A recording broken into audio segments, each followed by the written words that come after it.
Thanks so much for joining me for the next session of Dr. Plotzker's Mind.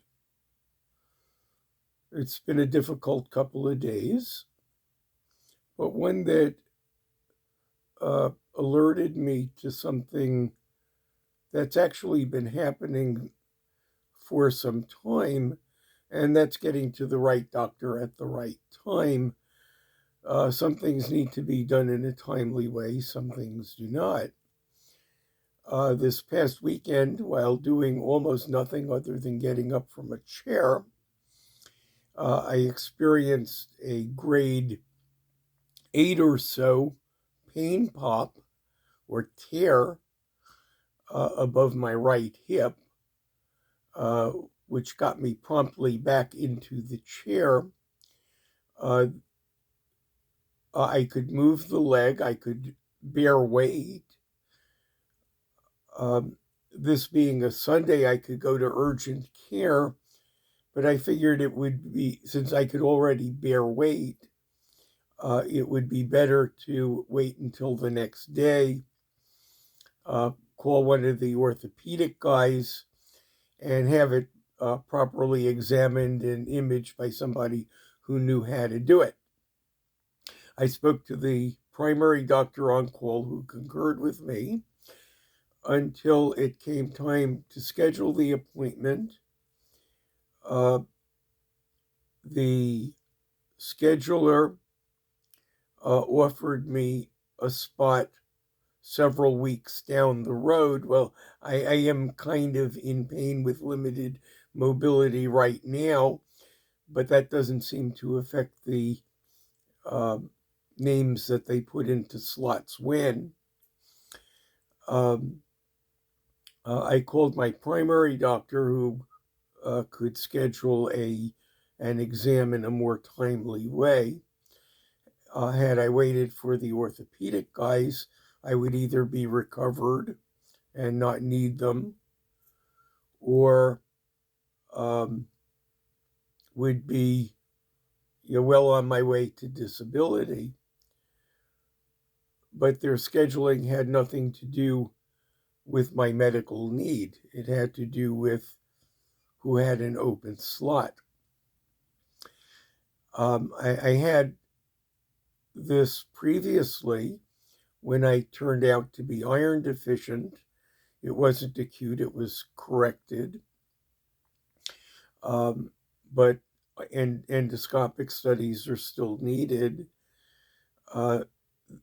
That was scheduled for 3 months, and then because of illness in the family on the day it was supposed to be done, it was scheduled another 4 months later. Eventually it got done, but not knowing what was causing the iron deficiency could have been more serious than it turned out to be. The irony of all this is that after the procedure was done, I got a frantic call from the doctor's office who put me off 7 months, thought it was okay to put me off 7 months, and said I must come in this week to discuss this. Well, the things that she found on the procedure evolve over decades. I don't have to come in next week. I know what these are. I can come in later. Oh, you got to come in right now because that's what the doctor said.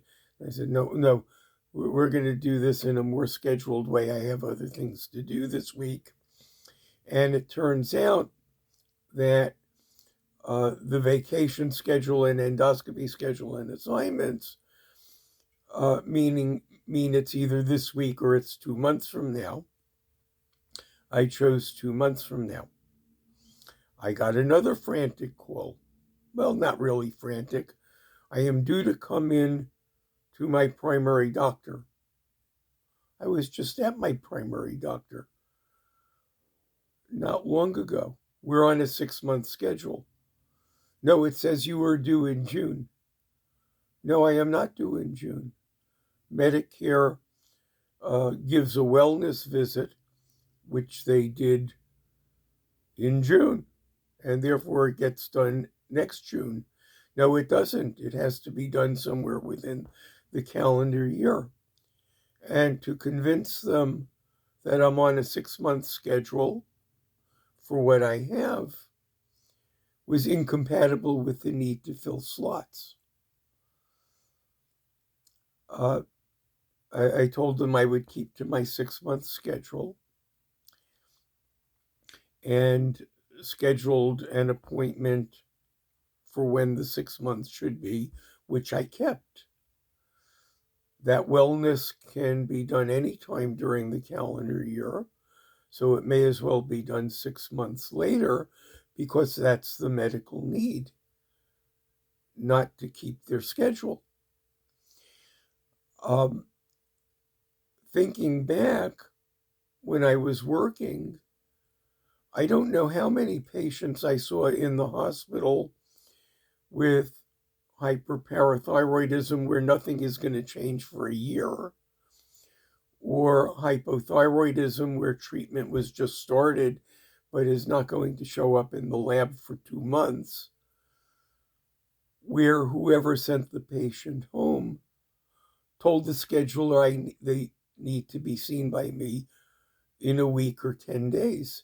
That makes no medical sense at all. It clutters the schedule and puts backlogs on people who are going to benefit from this. All of this is the electronic record. We've gotten away from thinking. We've gotten away from accountability. We've gotten away from seeing the doctor at a time when you need to see the doctor.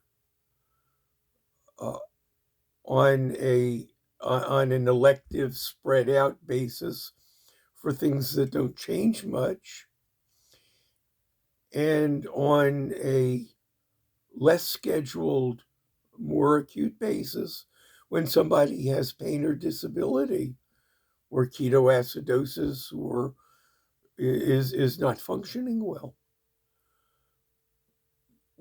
Instead of secretaries at our front desks with open pads talking to patients, they are in remote locations looking at screens with no experience whatever in what the medical needs are. That's how we end up with this nonsense stuff.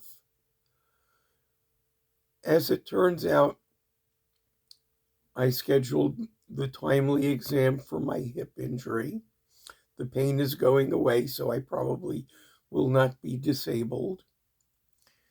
I scheduled a not too distant orthopedic appointment with the nurse practitioner, but I'm told she's an expert in hips because she could get to me 3 weeks sooner than the orthopedic doctor can. I don't know if they will let her graduate without knowing what muscles go where and which point tenderness correlates with which tendon. I don't know that.